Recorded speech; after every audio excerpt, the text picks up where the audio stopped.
震えるほど心燃え尽きるほど熱くその手から放て鼓動体みなぎる勇気で迷いなき覚悟に喝采をその血の定めじゃCome on everybody, it's the old Weeb talk today about the current controversy or cultural war going on in the gaming sphere when it comes to video game heroines and how dare they be sexy and hot. How dare the male gaze be appeased in trying to make money. The craziest thing I've ever heard of in my life. But let's get started. We have so many characters that people can think of when it comes to sexy or beautiful women in video games, both from fighting games, from single player action games. And I want to talk about a few real quick just to go over how ridiculous this is. This fact this is an argument almost, let's say, 10 years later after certain of these noticeable characters. We're going to start off with Bayonetta. I want you to remember the first opening sequence in Bayonetta. She is dressed as a nun, a full-on nun. And then she strips down to her bare bottoms and turns into her witch form, which, mind you, is her body covered in her own magical hair. That is the first 5 minutes of this game. And then we start seeing her using guns, making poses, and literally dancing around on a cemetery, almost like a stripper, with music playing in the background to fight angels. Again, these are the first 10 minutes of this game. And then later down in the game, when we first learn how to use her special attack, which her special attack, when about to climax, as in that's the phrase they use, is her literally stripping down to her hair till covering just her lady bits, and then using its ability to chomp down and kill these giant angelic creatures. We also get to see her perform any other kind of BDSM style imaginations, from torture chairs, sex wheels, however you want to phrase it. And that's every time she's about to kill an enemy a certain type of way. She can just choose whether or not she wants to make a sex game out of it. And this, again, is a big time, well-recognized character who happens to flaunt her sex appeal as part of the combat system. And you didn't see the kind of nonsense we're seeing nowadays when it comes to, is something wrong with this character? Now, again, what you'll hear a lot of days is that, certain characters shouldn't need to over-resexualize, and you shouldn't have to have, quote, unrealistic expectations, etc. This is a character, though, in Bayonetta, whose entire premise is to flaunt an idea of a woman. She has the sexy librarian look to her. She's dominating, she's attractive, she's powerful, she's all the things you think you would want in, quote, modern women nowadays. And she is seen as problematic, even to the eyes of current people, when they're talking about our newest hotness in Eve from Stellar Blade. She has a potential to join the pantheon of sexy, powerful women in gaming, but somehow she's a problem just because of the, quote, wrong thing going on right now. I want to highlight there's a specific scene in this game where she literally just turns her butt to the camera to taunt her enemies, say, come and get some, while also having a dance off against a copy of herself. This is not made up. This is all happens in this game. But enough about Bayonetta. She's, like, I would say, the more recognized of these characters in the last 10 or so years. But then there's the last fan favorite. Let's look at Nier Automata with 2B. We're not going to talk about the sheer volume number of Rule 34 on this character. His character is Rule 34. I don't even know the pure numbers, but I know Lord Nuxon will probably know the exact numbers. But let's look at her design. It's not overtly sexualized. She just happens to have, a bit of a mask on, a slit in her dress, and she has, thigh highs, heels, and a cool katana. Nothing particularly wrong with this character, right? Now, on the premise, there's also an anime that highlights the story of Nier Automata for those who haven't played.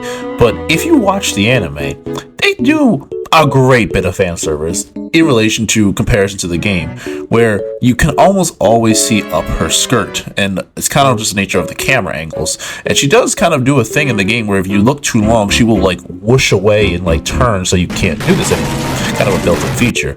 But the point of this character has nothing to do with her sexualization. She just happens to be a sexy-looking character, but she's mostly just a badass wielding a katana fighting a bunch of robots. Now, if you look through the anime, of course, you'll see plenty of fan service elements to this show, but again, in relation to the actual game and the character, there's no correlation there. She happens to just look fantastic. And that's the thing about Eve 2B, and Bayonetta. Their character looks bring in attention, they bring in the eyes, and then they can highlight that within the gameplay. But in relation to Eve and 2B, their looks have nothing to do with actual combat or how the game will be played out. It's just a matter of the character looks nice. Characters looking nice is not a bad thing. We like them. Look at video game characters. Look how people pick women. That's usually for two reasons. One, they look nice, and two, they have smaller hurt boxes. And let's go to another character who, again, is highlighted in this thumbnail of this video, who doesn't get as much talked about in terms of her appeal, but that's pretty high because of the history of the character. Samus Aran, for the most part, was not known to be a woman for a long time in the early days when the character was first introduced. Thought it was just a bounty hunting robot, or maybe just a dude in a suit. Turned out to be a woman. And then, with the infusion, quote-unquote, of Metroid Fusion, we got to see the now iconic Zero Suit Samus in all her glory, and get to see how she could move around without the armor. The design of this character clearly showcases all her, assets and her mobility enhanced due to her bird DNA, amongst other manipulations through her history if you want to go into her lore. But again, her being attractive and defined by this character model has nothing to take away from her story. If anything, makes people want to play more because, again, they are inviting to people who like looking at beautiful women who happen to be main characters. The difference being is that we're not using these main characters as the entire point of playing this game. Just so because women have to look good in video games, they look great sometimes, doesn't mean that's the only reason we're playing these games. Your character could look amazing, but your story could be ass. Let's look at a great example. I wonder if you guys remember the PS3 exclusive frontlining game when the console just came out, called Heavenly Sword. Do you remember that game? Because I had to think about it when looking at this video. It's the fact that this character, by definition, looks amazing. She's hot, she's got red hair, she's got a big sword. Should be fun, right? Should be a great game. Yeah, wrong. That game was boring. I don't remember anything about this game to this day, and the fact I haven't played Bayonetta in almost 10 plus years, and Nier was like 5 or 6 years ago, and the fact that I can still recall great beats in that story, more than recalling just the look of the character, shows you that even on the other end, if you make a character incredibly hot and sexy, if your story is garbage, no one's going to care about your game. It's just going to be something lost to the bargain bin. Now, I want you to think, this is something where this character was marketed and shown for as one of the premier console games when it was coming out. People wanted to give it a chance at least. And I want you to think about how this game is vaguely remembered. Vaguely. Because alone the main character was hot. Now you have the games we see a lot of these in the West coming out, like where you have the Fable, new trailer, Halo's like new look in the Forbidden West, and like a few other games that just barely mentioned. Forspoken, like the list goes on. Now, here's the thing: all those games are ass, and their characters are ugly. Like that's the thing about it. You can't have both. You gotta pick one. You either have an ass story or an ass-looking character. Because there's plenty of games where women aren't ridiculously unproportional, however you want to phrase it, if you think this is just, nonsense. Even then, they still have great stories. People still vaguely remember them and have played a lot of them. Let's go through the list, shall we? You got Yuna, Princess Peach, Princess Zelda. You have Elena Fisher, Uncharted. Billy Lurk from Dishonored. You have Ella of Rainbow Siege. Chloe Frazier and Natalie Ross from Uncharted. You've got, of course, Tifa, Mona Sachs, Sonya Blade, Rain, Heather Mason, Cortana, Jill Valentine. The list goes on and on. Faith Connors from Mirror's Edge, you remember that game. Shell from Portal. You have Commander Shepard, and of course, the new version of Lara Croft and the latest Tomb Raiders. And again, all these characters that I've just mentioned do not have ridiculous body proportions or design, and their games are still beloved and viewed fondly due to the fact that, sure, women weren't super hot or super overblown or super blown up, but the games themselves are great. And I know some of you might push back by saying, wait a minute, some of those characters you listed weren't even main characters of the game.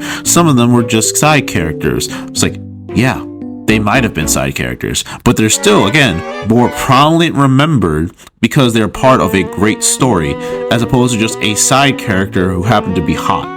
That's the point. Sexy women in video games does not need to be absent of great games. And on the flip side, if all you have is sex appeal to your game and no substance, your game won't do well either. So I don't see the premise of at least trying to bait people with by making a character at least somewhat attractive. I expect Stellar Blade to sell like hotcakes just because Eve happens to become the face of the culture war and the face of Gamergate 2, somehow catching itself in the middle of all this. And the game itself looks fun from the demo. I need to get my PS5 and then I'll be playing it and probably completing it. Might be try to platinum it for once because I don't really platinum games. I don't have time like that. But the point being is that a simple looking game is being elevated simply due to the backlash of people complaining about the character model having to be unrealistic despite being based on a real South Korean model. The point being is that this shouldn't detract from it becoming a good, bad, or a great game because, again, look at the history of video game women.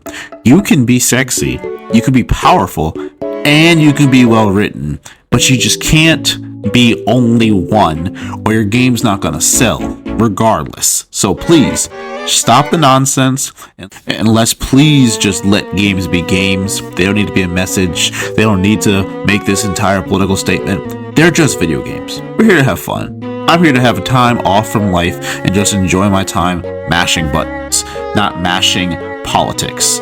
GG guys.